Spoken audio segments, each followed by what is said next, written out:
space, the final frontier. These are the voyages of the starship Enterprise.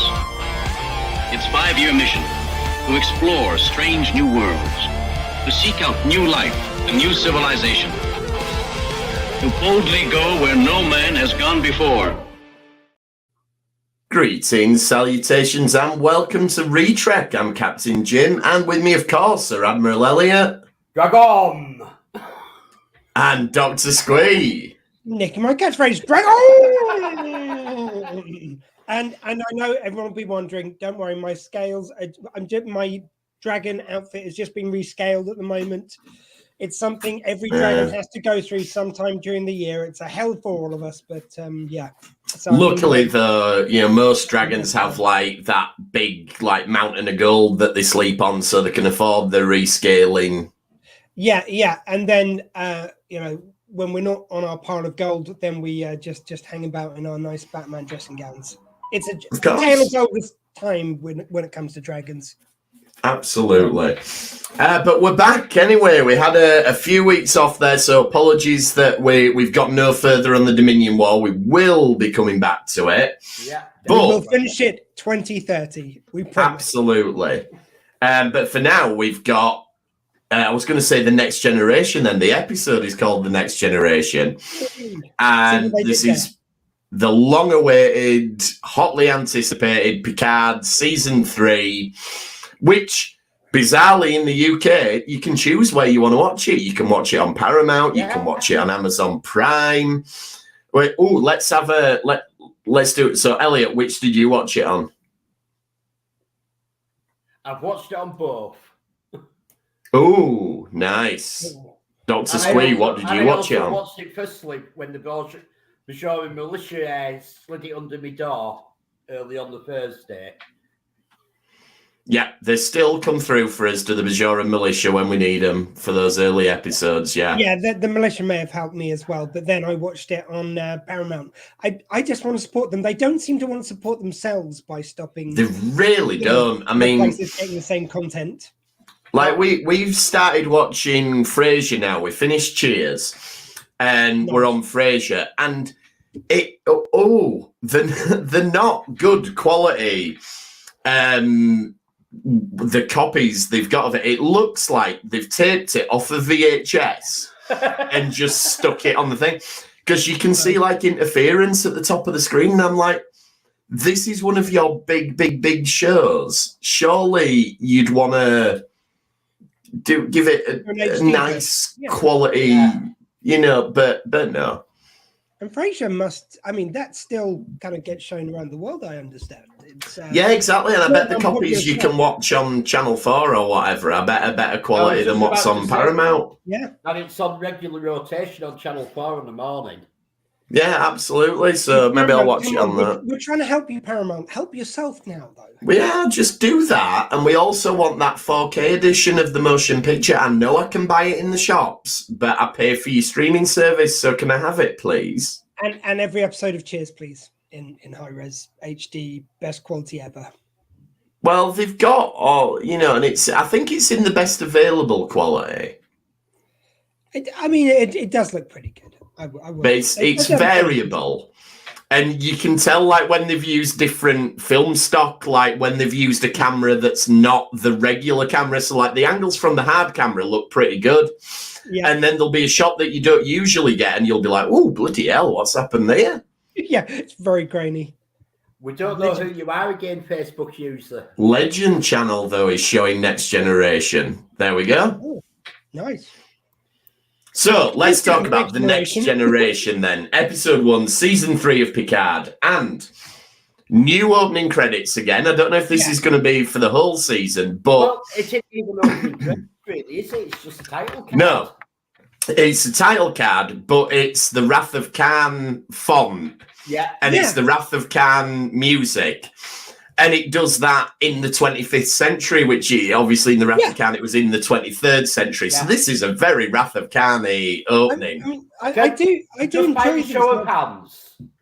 Okay. Now, do we think this episode had the right amount of fan service, too much or too little? Too and the wrong kind in some ways. And I can get it. I'll go with just about right. I was happy. You I see, was- sorry, I was really happy the first time I watched it, but then you start thinking, bloody hell, they've shoehorned a lot of things in here. yeah, there's that, and it's also the fact that they, right from the beginning of the episode, the thing of in the 25th century. Why is that on Picard? That hasn't been anywhere else on Picard before. They haven't done anything like that.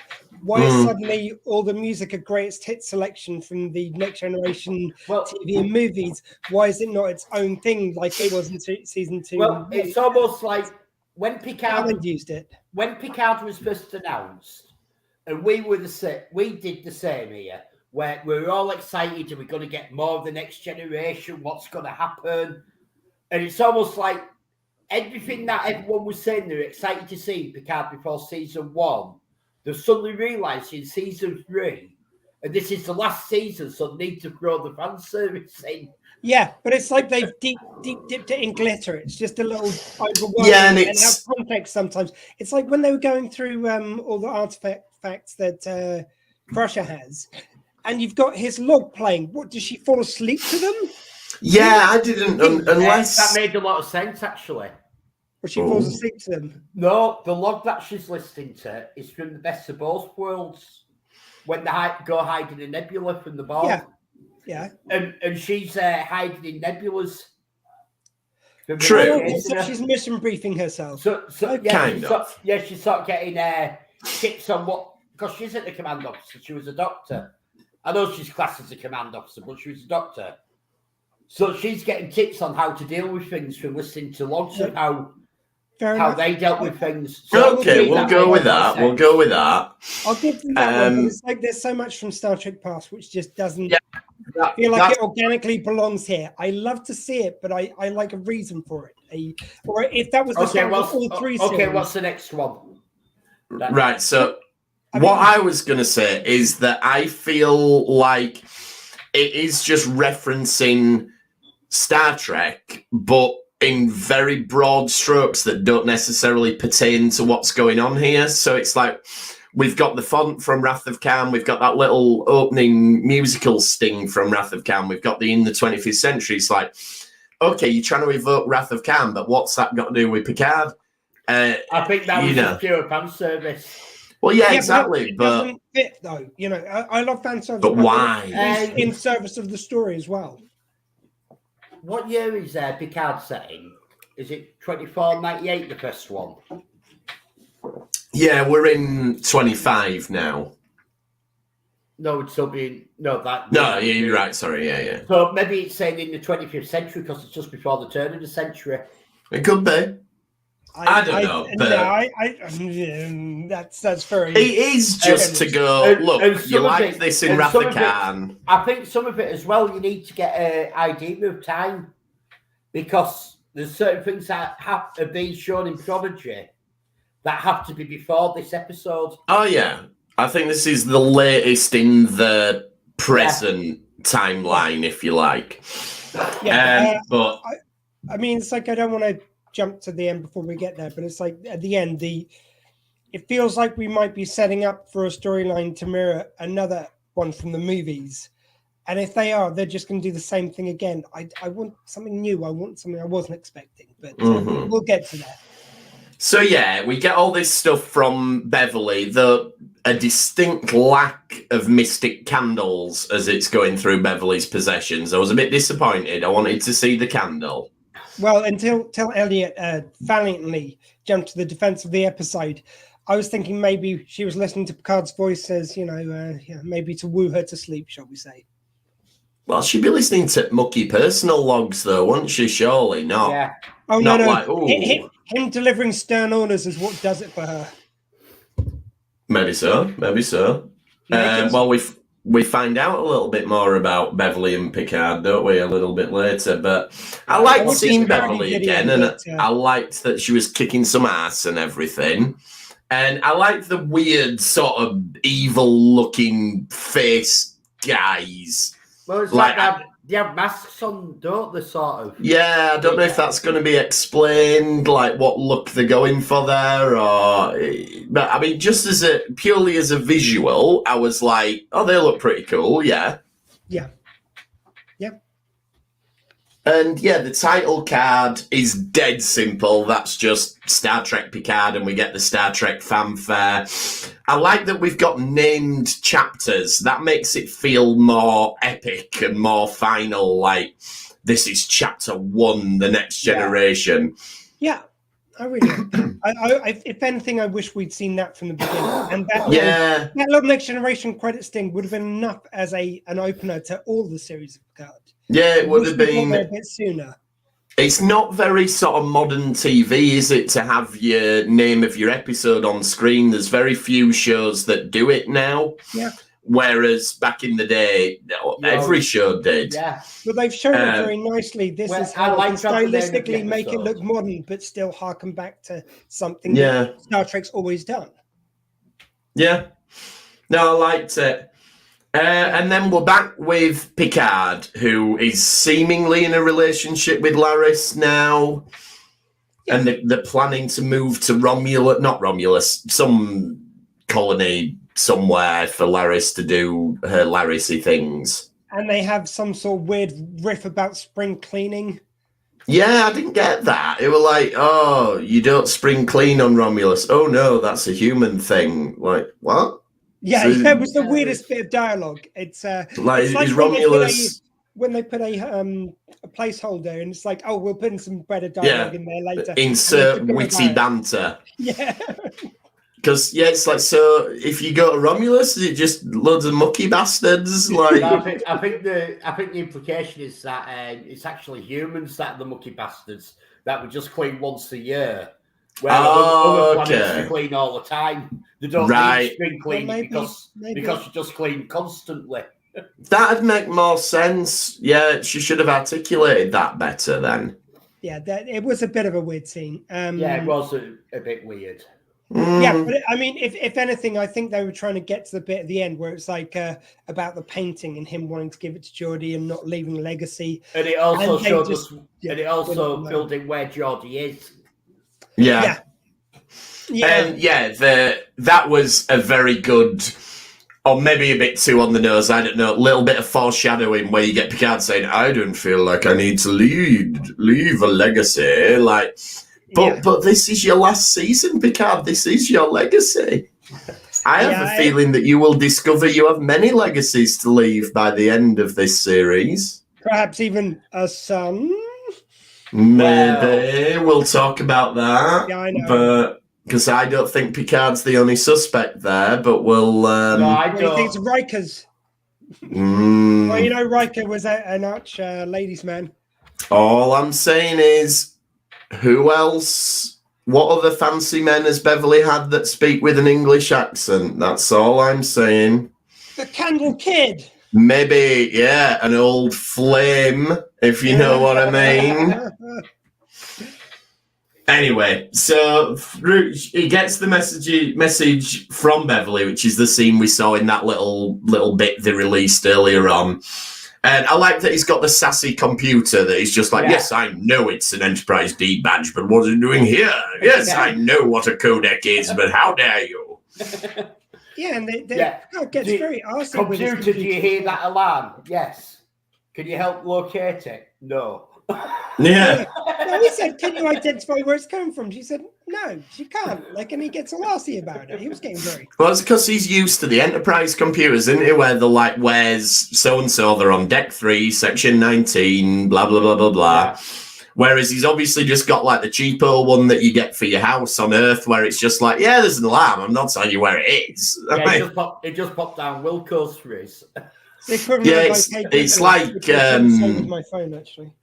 It'll be like EA Sports. Their computer games are EA games that are famous for like, well, if you want this feature, you have to pay another £10, and then if you want that feature. It probably, it's a Ferengi one. It's like, if you want the ComBadge locator software, you need to subscribe.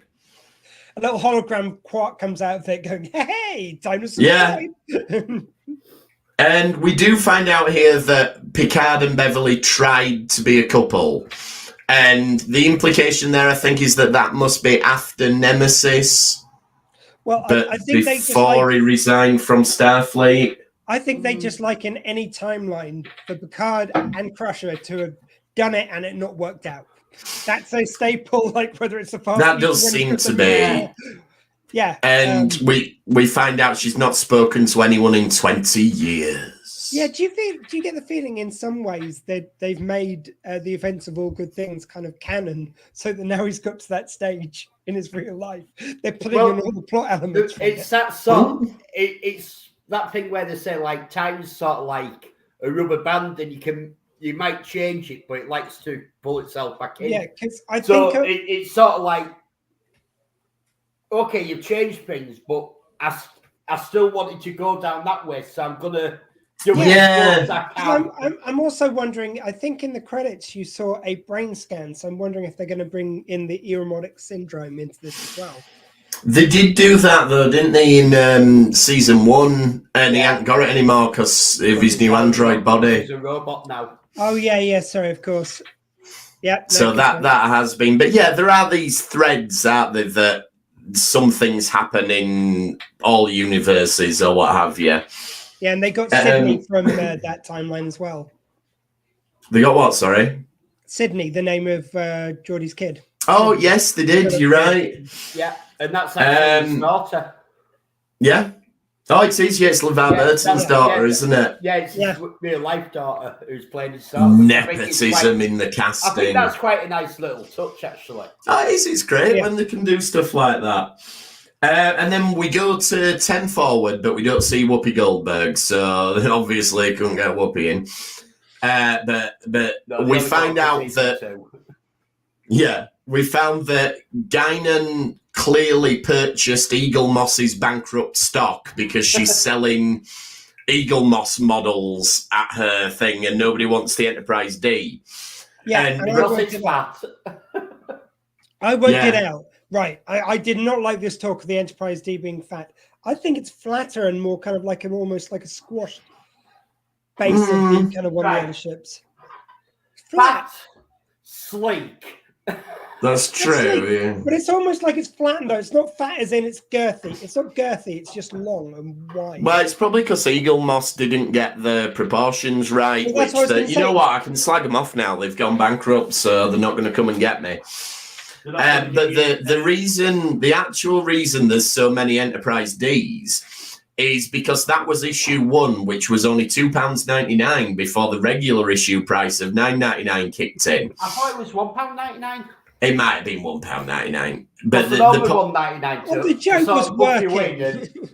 But the point is, they made a lot of issue 1s and not so many of the other issues. Like I bet she's not got issue 97 or whatever, which was that one. That's the one. You see, there you go. You could sell that in 10 forward. Riker then. So did you guys pick up on a little bit of a hint that maybe all is not right in the Riker household? Oh, yeah. Do we have to do this again? Like, do we have to? I don't need a tragic story of our crew or, relationships not work out. I just want them all to get together, happy, good times. Like, why do we have to have disaster? I've got a feeling it was just one of them things all the women folk will be glad to be rid of me for a bit. Maybe, yeah. It didn't play like that, I didn't think. It sounded like it was... It did sound a bit like there was something wrong. But Fritz definitely delivered it as though it was heavier than that. I'm hoping it isn't that heavy. Well, my hope is this, that like she comes in and goes like, oh, it was that wanderlust which was, making us so miserable. Glad you're getting to do this to get it out of your system. And if that's it, that would be fine. I don't want unhappy Riker and Troy by the end of the series. They're like Star Trek's golden couple. We need them to... Yeah. I don't even want uneasy coming back together for the end of the show. I want them to be together. I already we're seeing them slow rolling, bringing in the original characters. I want to see the characters together. Just get me that, and then give me some episodes of that. Don't wait till the last minute. No, I think we're going to bring them together pretty quickly. I mean, we've got 3 of the original cast together by the end of this episode. One of them's asleep, but fine. Yeah. And this bit about the code, I didn't think really tracked, because Picard's like, oh, I've never heard of this code. And Riker, well, you won't have done it because when you were turned into Locutus. So he never read the mission briefings from what happened while he was like, no, I wasn't there. Sod that. You know, maybe he just didn't remember. Maybe it didn't stick in his mind that that's something that we're involved in the action of it, and he's just read about it later. It's not going to hit your memory as much. Maybe, yeah. I would be in on that. But I've no doubt that someone like Picard would read the mission logs, but you're not going to remember everything the same way as if it was happening to you. Maybe not. Like from Riker's perspective, they were life and death while all this was happening, so that's going to be burned into his mind. I like the idea that one of the Borg's attacks was to arbitrarily add the number 3 to everything. Like, this will really throw them off. Did you say the 3 shall be the number. 4 will be way out. Well, it wasn't adding 3 there protection from the Borg? No one at the Borg that did it. I don't know. Anyway, I thought they said they added 3 to every digit, every number, and that's how they secured the system. Okay, if that was how they did it, fair enough. Yeah, that's what I understood from that. And then there's a dodgy geezer keeping his eye on them, who we see later on the Titan. So this is obviously going to be someone to keep your eye on, but we don't get much more than that at this point. Do we want to bring in the conspiracy theory here? Yeah, we can do. I mean, this is, theory, you could say. I won't take credit for this. I saw a video, and what annoyed me about this is that every time anything has happened in Star Trek for the last 20 years, one of the first things everybody says is, oh, it must be the aliens from Conspiracy coming back.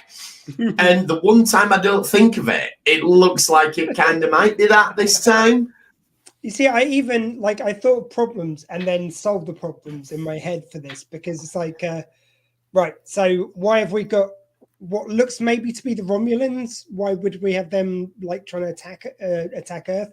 But then they could be trying to stop the incursion going further, because they found out some intelligence on it. Why would you have Law and Moriarty there? What, the only people who can't get infected by these things? Yeah, it actually works into the theory. The more I think of problems, the more I kind of justify why. Yeah, it's an interesting idea, and there is a video out there where they've matched up way too many scenes than are entirely necessary. Like, there's a bit where they go, there's a bit where the Admiral was eating in Conspiracy, and this captain's eating as well. Like, everybody eats. But there is also some compelling stuff. I even justified that. Because we were talking about this earlier, because my justification for that is sometimes directors and writers put in little nods to the fans. So they, like, if they pick up that they're eating in a certain arch-looking way, that could be a nod to a scene, as if, a clue from the writers to say, this is what we're doing. Yeah, definitely could be. Even that could be something. Even stuff that should be bull could be a clue. And it would be great to finally pay off the conspiracy aliens. Let's bring them back. Let's do some, maybe improve the effects a little bit. There's also something very fun when they give a nod back to something from the first series of The Next Generation. That would be a very nice way of putting a bow on it. It would, and where you begin kind of thing.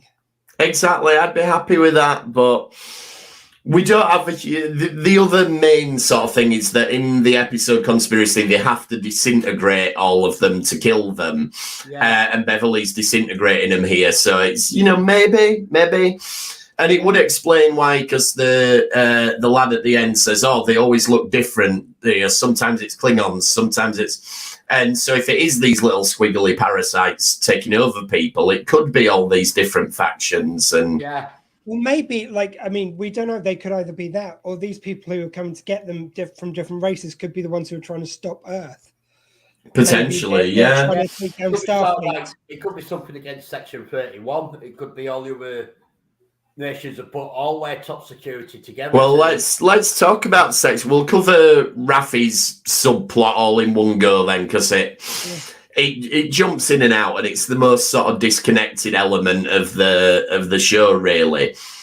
Go on, Squee, sorry. No, I was just going to throw out like another thing I don't want to see, because feels like they might be setting up with Raffi and Seb, and it's like if they've had another split up and they have to get back together again. I don't think they have had a split up. I hope they're not setting up. I hope that was just part of her cover. But I think that was part of a cover. I think made me nervous. Part of a cover because okay. because it's in the same breath as because she's using it as her excuse for why she fell off the wagon and being kicked out of Starfleet. I'm just saying we've had that for the last 2 series. Let's just not have that. Please. Yeah, because I had that for a moment. I was like, oh, they're not doing Raffi having a relapse, are they? But no, they're not. And yeah, I didn't realistically think they were going to do it. No, good. But what we do know is she's got this mysterious handler. Now, I'm going to put it out there. That's going to be Bashir. Ooh, working for Section 31. Nice. Bashir is going to be Raffi's handler. He now runs Section 31, and they did say in the early things this will be a sequel to DS9 and Voyager as well. They did say that. Yeah. Now, did Sid drop any hints when you interviewed him a few weeks ago? He did say, I'm in Picard Series 3. But I knew you shouldn't have cut that bit out of the interview. What did I tell you? I said, leave that in the interview. That'll be an exclusive for Retrek. And you said, no. No, I'm sure he didn't mean it. I'm sure it was just, no. Yeah, you see, if only we'd have run... Just in case a giant freaking robot somehow gets hold of this clip. No, he did not say that.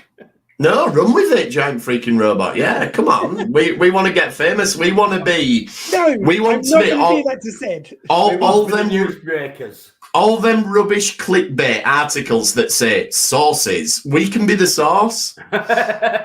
No. So, okay, Sid did not say he was in Picard, but he gave us a look like maybe I'm in Picard. Stop it. I'll tell you know what? It's totally off tangent, and I know we have a go at Trump sometimes, but when he says Sid and his source, have you seen who's come out as Sidney Powell's source for why she thought the Dominion voting machines had been rigged? No. She was sent an email telling her that they'd been done by somebody who described themselves as semi-conscious, internally decapitated time traveler. Oh, right. Oh, that's definitely worth opening a multi-million-dollar lawsuit over. It's come out in this defamation lawsuit. It's come out what a source was. Excellent. I mean, our sources are less reputable than that, so we can't really say anything. Than that. Actually, just now you've naturally brought up Alexander Siddig did say that he was doing a big advertising push at the moment for Sid's Source. Sid's Source, get it now at sidcity.com. Yeah, Sid's Source, and it has many, many flavors. Anyway, something's going down with the Red Lady, and thankfully this is not a reference to Michael Burnham in the Red Angel suit. We're not going to do that. When they said that at first, I thought, oh no. We've done a season of that. But luckily, it's just the statue of Rachel Garrett, which is nice to have a callback to yesterday's Enterprise. Yeah. And it leads to this destruction. They were dedicating it on the screen. The second time. Yeah, it was like a dedication ceremony for this. I don't know, for this Frontier Day that they've just made up. It's got 50 years of space exploration through the Federation. And why was it just red? Yeah. Anyway, but I have another theory as to who the attackers are. It's clearly GLaDOS from the popular computer game Portal, because anybody who's played Portal knows that it works exactly like that. You open a portal on the ground and you put the other one on the ceiling and everything falls through the one and comes out of the other. I've got to say, this is the most, it's such a genius brutal weapon, because not only do you kill everyone in the building, you then land the building on all its neighbors. Yeah. You can also use it to solve physics-based puzzles if you play the Portal games, which are excellent, and you should do. I do have this quite outlandish theory. Oh, go on. Well, because later on, you know the ship which comes out of the nebula with the kind of like spikes on the end. Yeah. Which looks a little bit like the one Nero It does. It does. Like, I thought. And then you've got portals. Then you've got the portals going through, which like look future tech from where we're at this time. What if there was another ship which came from the future, but instead of being there for revenge for Spock, what if this one is trying to destroy the Federation because the aliens are going to come out from the contagion alien? Oh, sorry, could be. Aliens. It could be, but I also think maybe the conspiracy aliens have just upped the game. They went for the slow infiltration, didn't work. They've come back all guns blazing. It kind of seems to be going against their USP somehow. Yeah, it does. It's kind of like in the X-Files, though. Like the aliens from the X-Files, they have this big, elaborate 50-year plan where they worked with the conspiracy and they were developing alien-human hybrids and they were using bees to spread the black oil. Jim. I love the X-Files. I used to love it. Let's not use it as a template of where to go with your story, though. I'm not saying where to go. I'm just saying the aliens. The alien. No, I understand it all. So the aliens had this elaborate plan, and it was all blah blah blah blah, and that gets thwarted, and then they go right. Plan B: re-abduct everyone and turn them into super soldiers. Like what? What's the end game of this plan? I don't know. And then they go, but the fight, so it's just turned into an X-Files rant now, but then they go, the final day, the date the Mayan calendar's ended, that is the day of the final invasion of Earth. And then they did that revival series, and they went, what happened on the final? Yeah, no. They're like, what?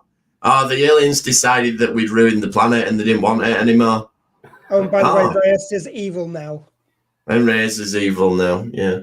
Anyway, but my point is, so maybe it's like them, aliens just have silly plan Bs. It's like we have the first really elaborate, hundreds of years long plan. And if that don't work, they just go, plan B, use the portal gun on Starfleet buildings. While we're doing Rafi, while she's doing the search for the Excuse me. lady, did you notice what else came up on the screen? Lots of things. Two of the things that came up were we got the Voyager B. Oh, yes. A Pathfinder class. Last episode of Prodigy, we only got the reveal of the Voyager A. And there's not a lot of difference in time. True. So what has happened to the Voyager A? Chakotay, crash it. Probably. We also got the Enterprise F. Oh, yeah. Odyssey class from Star Trek Online being retired early. Oh, so do you reckon we're going to get the Enterprise G in Picard? I do, and I just think it's a nice nod that they've gone, okay, we want to do our own thing for live action for Enterprises. We always have. But in this game, because we had so long without new Star Trek, you've done the Enterprise F. We're still going to acknowledge it on screen. But that is nice. It's not going to be a live action. I appreciate that, but at the same time, it's like, I don't know, it seems weird to show me something I'm not going to see properly. It explains why it jumps to the Enterprise G. Yeah, and I'd like to have seen the F though. When they jumped to TNG, they jumped from A to D. So there were two that we'd not seen for ages. We didn't get the B until Generations. Yeah, but we didn't get the B until Generations. That was like 7 years later. At the end, after we'd had the D for a while. Well, maybe you'll get the F at some point. I hope I do get the F. Well, we might do it with Frontier Day when they go to the museum. There you go. Yeah. Oh, it'd be good if they had them all in there, all the surviving ones, which ain't many actually, is it? The E could be there. Because we don't know what happens to the E yet. Like, there is an off-screen reason for why the F is being retired early. and it's been on a mission early in its sort of like user life, and it's been so massively compromised on some major mission that happens to retire it early. Nah, it's going back to my computer game theory again. Somebody's not paid for enough loot boxes to unlock the Enterprise F. That's why. Then, though, the ship we get the Neo-Constitution class Titan. Do you know who this is designed by? Your mate, what's his name? Bill Klaus. There you go. It's actually a fan of Star Trek designed this ship as a physical model. And I've got to say, it is absolutely beautiful, but it looks like it's meant to be the same ship as the one which Riker had. No, it's the next one. No, they refit. They were really explicitly said refit several times. Yeah, it's the Titan A. What I think has happened is Riker has blown up somehow the Titan, and then before he's retired from being a captain and gone off to be married, it's got the Titan A, and then it's had its refit now under Captain Shaw. Okay, yeah. I mean that's the only way that makes sense to me, because it's got to be a different ship because it's a Titan A. Yeah, they don't add a letter and to it's refit except for Discovery. But it's a totally different shape and everything. Like this is based on the Constitution class, whereas I agree with you guys, but I think they're trying to make us believe that it's the same ship. I think they've it's not a lunar class that's been changed into a Neo Constitution class, because it makes no sense because the nacelles are all... No, but I think they've not made any sense there, is what I'm saying. I like your explanation, but it's like I don't think the writers thought that through, really. No, it's almost like a couple of lines of text have been missed from what's on screen. Yeah. Yeah. Maybe pictured a bit... Like all Riker have to say is, this was my second Titan. Yeah, you're right. Yeah. And then again, we're doing a lot of Wrath of Khan here. Like motion picture Wrath of Khan. So we've got them flying up to the ship, and that's very Scotty and Kirk. They're not quite as long. Otherwise, we'd have needed 11 episodes this season. We've got like the Wrath of Khan music. And when we leave Space Dock, it's very Search for Spock, like the leaving Space Dock scene. Quarter impulse. Full thrusters, which doesn't make sense. That's true. Yeah, and even at the end, it's more. Is this more Star Trek 3? But the bit where they're like at the end reminds you of Star Trek 3. There's obviously nods to perhaps the lineage of this kid, but also the way they're in the ship. It feels a bit like when they're in that little alcove in the Genesis planet. Yeah, it makes you wonder, because we know Nicholas Mayer's still sort of attached to Star Trek in some way, whether he had a word about some of this stuff, or whether they just have gone, we really want to get a Wrath of Khan vibe.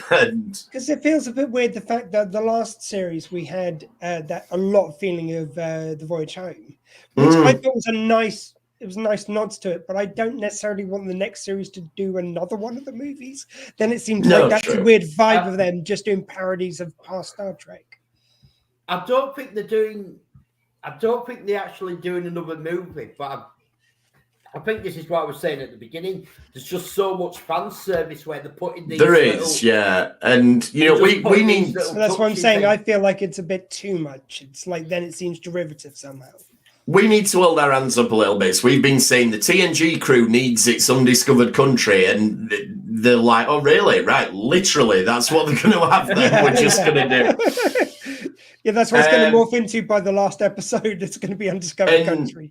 Yeah, speaking of undiscovered country, the captain's got his fine china, which Sulu has at the start of undiscovered country and everything. But before we get to him, as we're leaving Space Dock, we've got all the bit with Geordie's daughter and everything. Bit harsh, right? Going, oh yeah, they called you Crash. I just thought this is typical of somebody like these are probably known as a little girl and all that, and Geordie's probably real proud, and they're almost like her uncles. I was thinking, and this is like, you've got your uncle turn up, And what's he going to do? Because you're now on a starship. He's going to take the piss out of you, of course. Yeah, True. no, I can totally buy that take. And also, we haven't really... And that's how I got it. That it was done... I think I that agree. he's done it as... Yeah, I'm going to take the mickey out of you, and I don't care. That's what it is. The other thing we haven't really discussed is how beautiful the kind of bonhomie between Riker and Picard is. So lovely, yeah. so seasoned. It's, when he just drops a lot of lines like, you're going to have to just give one of your stern looks. He looks at him and goes, that's the one. It's Yeah, they slip back so easily into it, don't they? And you get a bit more of that at the end where he calls him captain and he calls him number one and everything. So yeah, it is nice seeing. Him play and when they're on the bridge and he goes, oh, you'll make a captain one day with that kind of attitude. It's like, nice recovery, Admiral. Shut up, Will. It's even great. more playful than ever because you can tell they've had the years together as friends. It's delicious. Yeah. It is the kind of next generation undiscovered country treatment kind of this. Yeah. We get a couple of nice little nuggets that they're going to warp 9.99, so that's even more than what we've seen before. And also metaphasic shields, which we know that Beverly was a big proponent of. So again, just nice little nods that, like, look, the technology's moved on a little bit. And then we get the dickhead captain who's just dissing them left, right, and centre. Like, he started eating before they got there. He's like, I don't want even the way he was eating seemed dickish. It was brilliant. He's doing the undiscovered country. He's eating blue food. That's true, yeah.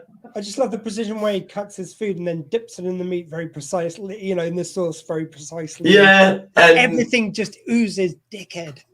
And and he makes a crack about, she's your mate, she's an ex-Borg. And you're just like, he's going out of his way to be a dick to him. Like, I think I know why as well. Because he's a conspiracy parasite or just a dick? Or... Because part of the end credits, it shows the USS Constellation class, which was destroyed on Stardate 44002.3, which we all know is the Battle of Warp 359. Right. I have laid down the track. So I think he possibly was a junior officer on a ship at Warp 359. Okay. Or lost someone and that's why. And that's why he's got the problem with the Borg. Or lost his wife or something. Because he's been immediately with 7. I won't acknowledge you as 7 of 9. You've got to be Anna Hansen. And then he's straight away, Picard, your ex-Borg. Yeah. He's got a problem with Borg. And I think it's a bit like, and I hope we don't get the same thing that we got Cisco and Picard in Emissary, where he was putting it in, but then they were okay by the end. Yeah, but the thing is, we liked Cisco. We don't like this guy. I think he's just a dick. Yeah, I think he's going to be a foil in this. Yeah, I think he is.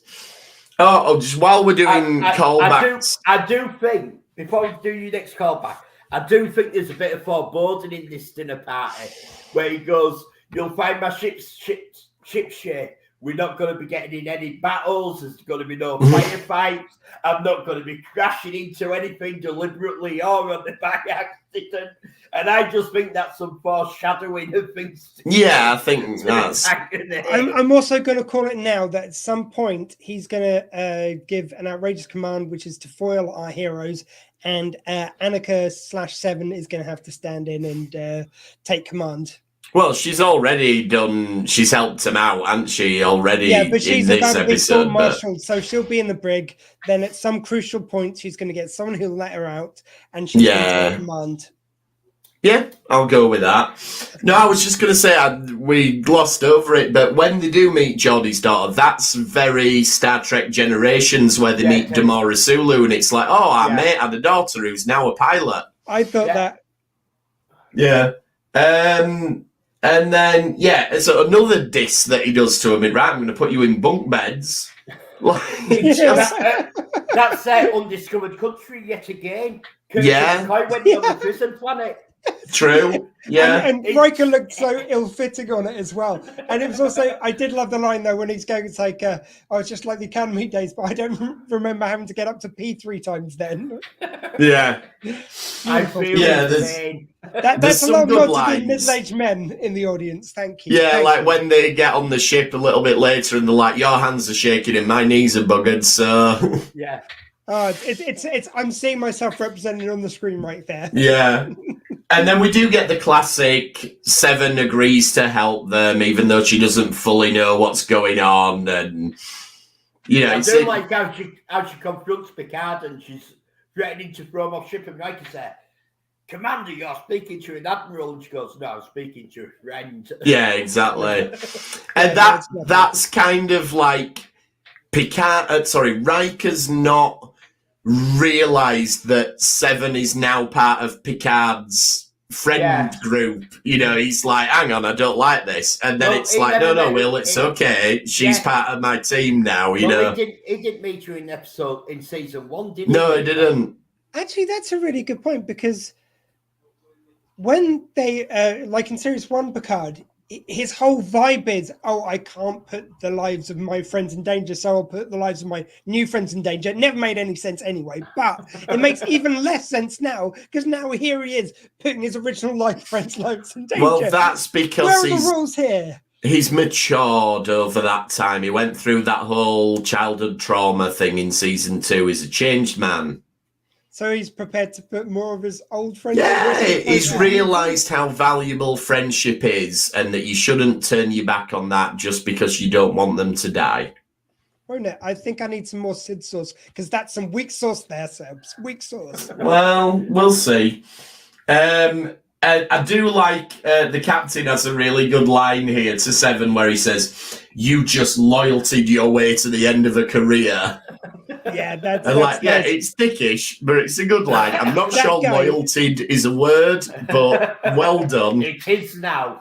That guy is an energy I don't think I've ever really experienced in Star Trek, and I love it. I love that guy from other stuff, but he is just perfect in this role. Yeah, he's really it's a very good. new, modern kind of style of acting, which makes like Star Trek feel a bit more real world. It's nice. Yeah, and he is a dick, but he's doing it really, really well. So I'm not knocking the performer at all. Yeah, he's the baddie you want. You want the baddie to be a clever, challenging person, because otherwise your hero doesn't look as impressive when he defeats him. Well, what we really want here is it to be conspiracy aliens, and they've taken over him. So Seven gets to disintegrate him.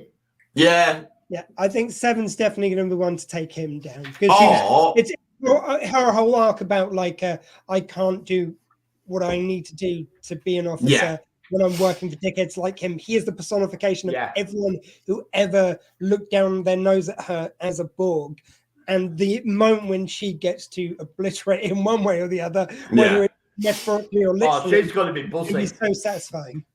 I think they should just kill him, and then they'll be like, right, shall we all say that we saw a little quill thing sticking out the back of his neck? Like, nobody's going to check. No, we disintegrated him, so as long as we all stick to it and say that he was definitely one of them. Dude, this time the bug went through his throat like it was doing an alien on him. Trust me, you didn't want to see it, man. They really upped the game. And then when they get onto the ship then, Beverly's ship, and there's that music playing, which that's a callback to Picard season 1, starting the season with a bit of music.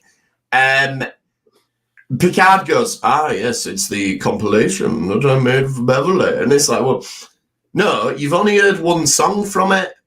So you don't know it's that compilation. She might have just liked one song off it and kept that on a playlist. No, I think he's like, no, clearly it's the one that I made for her. Definitely Picard Shag Mix 1. Definitely. Yeah, and that explains the log, because Picard Shag Mix 1 is all of this, and it's like, well, what else is better than a bit of Jerry Rafferty? I'll tell you what, me reading my Borg logs. yeah, it's the best of his log interspersed with classical music. Yeah, that's it. It's like them albums that you get, like soundtrack albums, and they play a little clip from the film, and then you get the song. So it's like, it'll start off, it'll be, and then we were in the nebula and we had to eradicate the shields, and then boom, shake, shake, shake the room. Boom, shake, shake, shake the room. The worst thing is Picard couldn't climax until his bit came on. No, he needs his bit to come on. Yeah, it's like, I want to play one of my really good logs, Beverly. Do that one about when we went to that planet with the Justice people. That was a bloody good one. Anyway, so Beverly's in a cryotube, and then we get the random British lad, and he says stuff like, come on, chaps, you're doing a piss-poor job here just to show how British he is. I mean, Jesus Christ, if he is Picard's son, and that's why he speaks an English accent, despite the fact they've never met, I will be so fucking mad. That makes no sense. Yeah, because the British accent, for any of our listeners who are not from England, the British accent is genetic. We all are born instantly talking like this. Yeah, even if we're in another country, not surrounded by anyone with this accent. So stupid. Anyone with British parents speaks with a British accent, says chaps and piss poor. But the thing is, I feel like now they've opened this mystery box of is it his kid or not? I don't think there's a satisfying. I don't think there's a satisfying answer, because either you make it his kid and then it's just copying the movies, or you don't. And now I kind of want it to be his kid. So unless you've got another satisfying answer to who's the dad. Right. I've got... It can't be his kid from 20 years ago. Why? Because he's too old. The kid is? The actor's 33. He's not getting away with it. But that don't count. No, but I mean, he could be at mid-20s. Like that, that would be work. It could be Picard's kid from Next Generation Season 2, when Beverly went missing for a year. Yeah, good point. I don't think they're going to go down that way. Right, so that's one option. Raised in a monastery on Earth? Based on he got raised by the Rozhenkos with Alexander. With a British accent. That fits. 2, it's her old flame. Yeah. I'm going with that. It's a clone of Jack Crusher. I've heard that one, but that's... Well, they made a big thing of it. At the start, when they were showing the items that she had, you had the log playing, you had the music playing. It showed her a couple of masks, because we know that she used to do acting, players. You got, and it also showed Jack Crusher's bag. Yeah, so it could be a clone. I don't see that. I mean, that would be bullshit. That would just be bullshit of the highest order, quite frankly. But, unless there's a really good reason why she's done it, but then why does Jack Crusher's clone have a British accent? Yeah, I reckon that kid's mid-20s. I think he's meant to be playing. I think it was from about 5 years before, or 20 or whatever he's got to be. I think if you're up to look for someone to play Picard's son from 20 years ago, you'd look for somebody who was in the early 20s, not somebody who's in the 30s. I didn't know he was in his 30s. He's in his 30s, and he definitely does not look like he's only just 20. I think it's Picard's son. I just think they're going to go the most obvious route, because that ties into I don't feel like I need a legacy. Well, here's a son for you. Yeah. But I mean, so, but I'm going to go with that. It's from season 2. Something happened then. I don't think that would be because that fits in with the age. Yeah, but it wouldn't be satisfying in any way. So why didn't we see him when? Exactly. Because he was abducted and Beverly's gone and found him, and that's why he's vanished and all that. Right. Well, this is getting very convoluted. Yeah. Well, I think the whole thing's convoluted because just because she got pregnant from Picard, it's no reason for her to vanish for 20 years. No, that might not have been the catalyst for her vanishing, but it might be she was about to vanish and then realized she was pregnant. Why is she being chased? She's being chased for a specific reason. Yeah, I know, but that's what I'm saying is maybe what she was running from is something else. But then she realized she was pregnant, and that's why she didn't tell Picard, because she needed to run. and he would feel like he would have to follow if she didn't. I'll tell you what would make you go on the run for 20 years. If you got pregnant from shagging a candle, that'd be pretty embarrassing and you won't want to see your mates. So... Well, I think she might be on the run because there's something about her son that's wrong. It's something that she's done there is why she's being chased. She's not being chased for her, she's being chased for him. I think she's being chased for something else. I think it's going to be some sort of bit of research or something. Maybe she did a pasteur. Well, discovered something. Maybe she's done something to genetically alter him because she found out that he had the urogenic syndrome, the same as Picard. And that's why he's older. Or she found out that the aliens were trying to get Starfleet, the conspiracy aliens, and she's doing her research. She had to go into deep space. She has to hide her research, and she can't trust Starfleet anymore because of that. And the kid's just a kid who she had along the way. Well, I'm hoping we will get the answer to the kid's parentage sooner rather than later, because I can't be asked if they... I can't be asked if being dragged out for 10 episodes. Yeah. Imagine also if the conspiracy aliens had been planting themselves into Starfleet over 20 years. Yeah, that'd be the problem you'd be dealing with. Yeah, exactly. That'd be a really cool one. Like, anyway, what I'd like is over the next episode, the third episode, to find out what the actual plot of this season is, and then to be fighting it for the rest of it. Yeah, I'm happy with that. Not to keep putting plot twists in episode 8, episode 9, and I want to know what the series are. Which season 2, to be fair, did do that. So exactly, season 2 did that. Season 1 didn't, and season 2 was far superior. Yeah, I agree. And then Big Nasty Ship arrives, and that's our cliffhanger for the end of this episode. So and then we get the title screen. Here we just go. Do the ship arriving though. Let's do the ship arriving. But what do we think? I think Romulan. That looks so looks much like Romulan. It looks Romulan, but the lights on the nacelles are all the wrong colour. Romulan should be green, these are yellow. It also looks a little bit like one of the Xindi ships. I can't remember which faction of Xindi it was, but please, not the Xindi. We've had enough of them. Before we go to end titles, I just want to go back to another movie clip that we got a nod to. Oh, yeah. Picard and Riker first arrive at Crusher's ship. Yeah. And the dock, that's the motion picture when Spock came on. Yes. Yes, you're right. Frank will be there somewhere.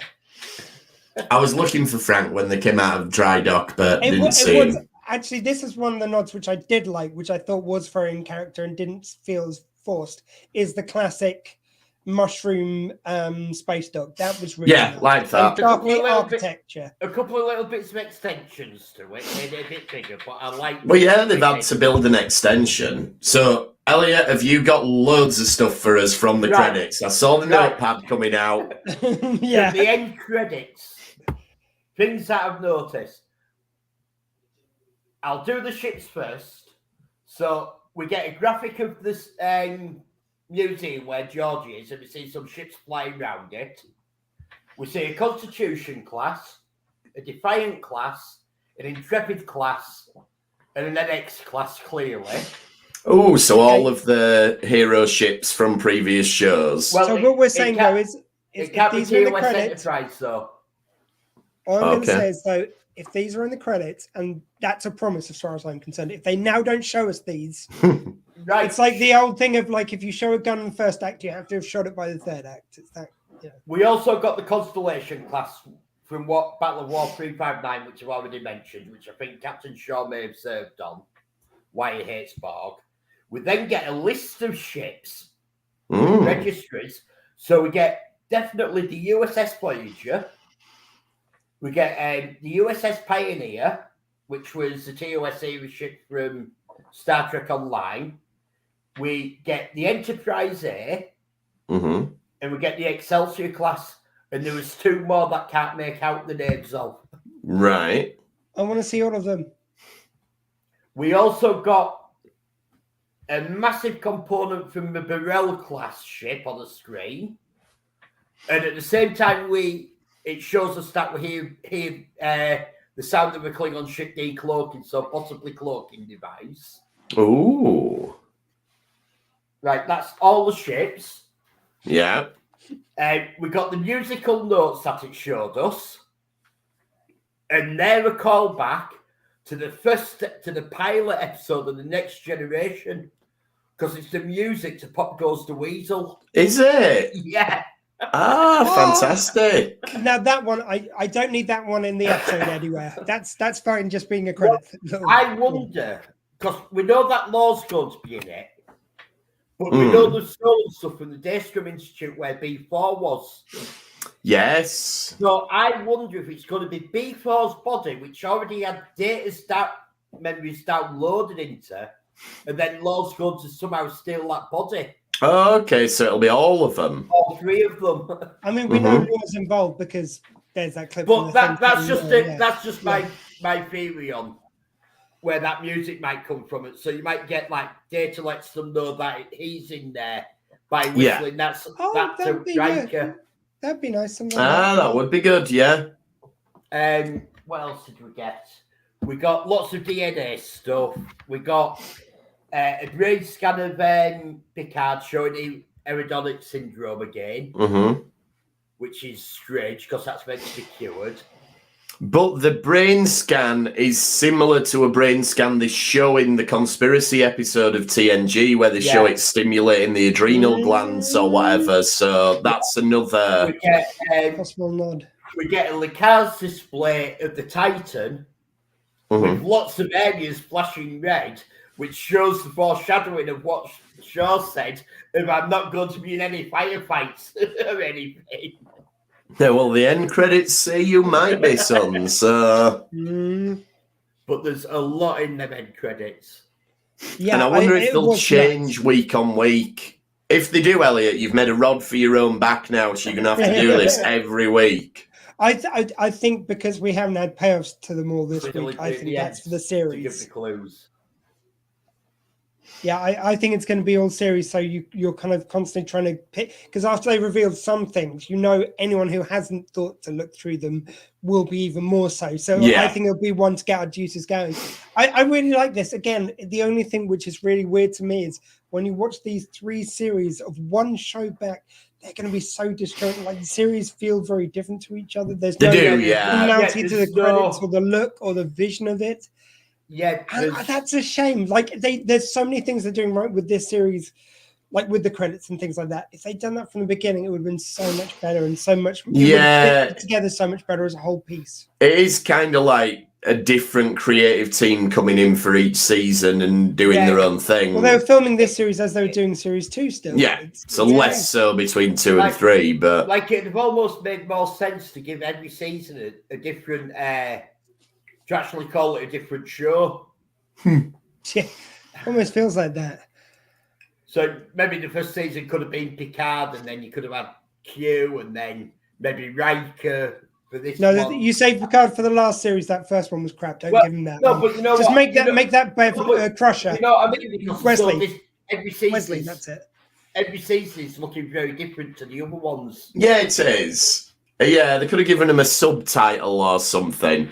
I don't know, but I think this season seems to be off to a good start. If it can deliver everything we want, it's going to nail it. Yeah. As a first episode, I think this is really, really strong first episode.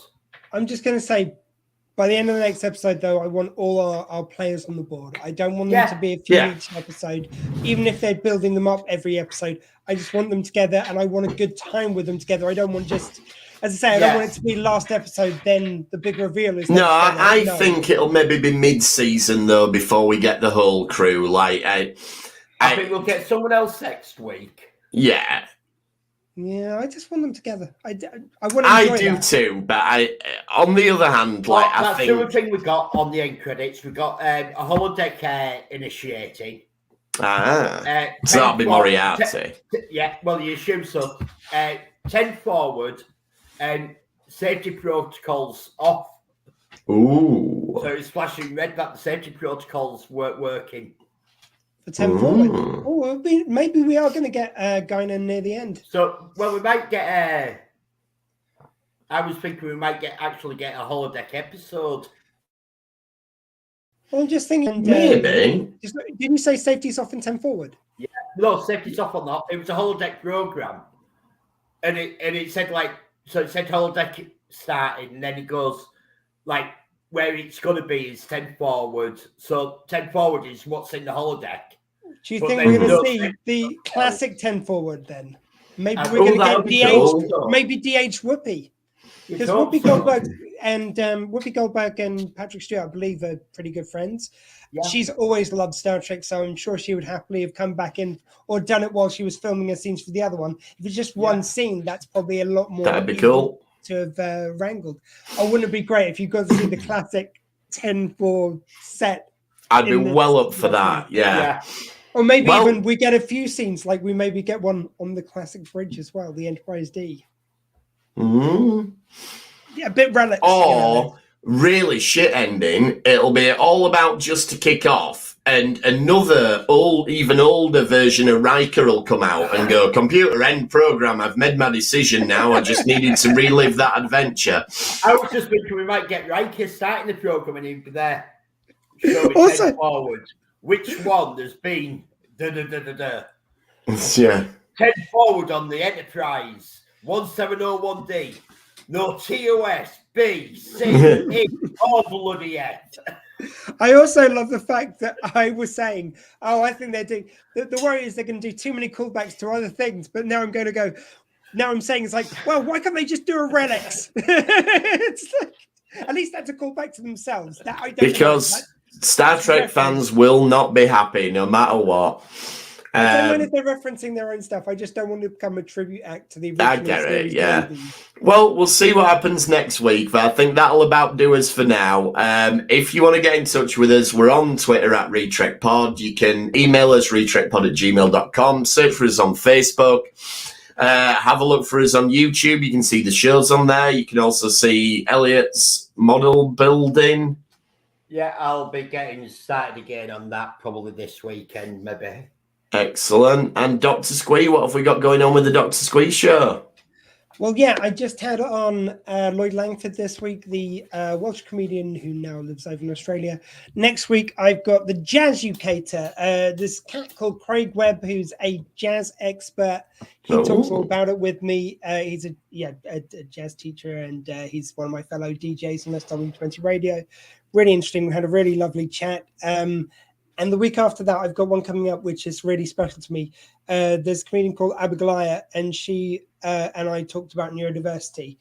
Whoa. It's something I've not really talked a lot about since I found out that I might have ADHD. So it was like a really nice, lovely, in-depth conversation about that. So that's a week on Tuesday, but please tune in for both.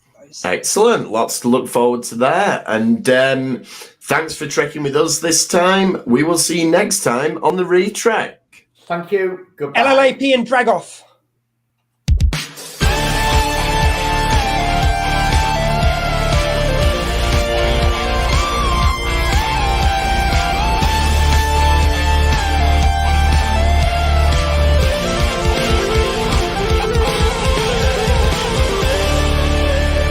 Fascinating.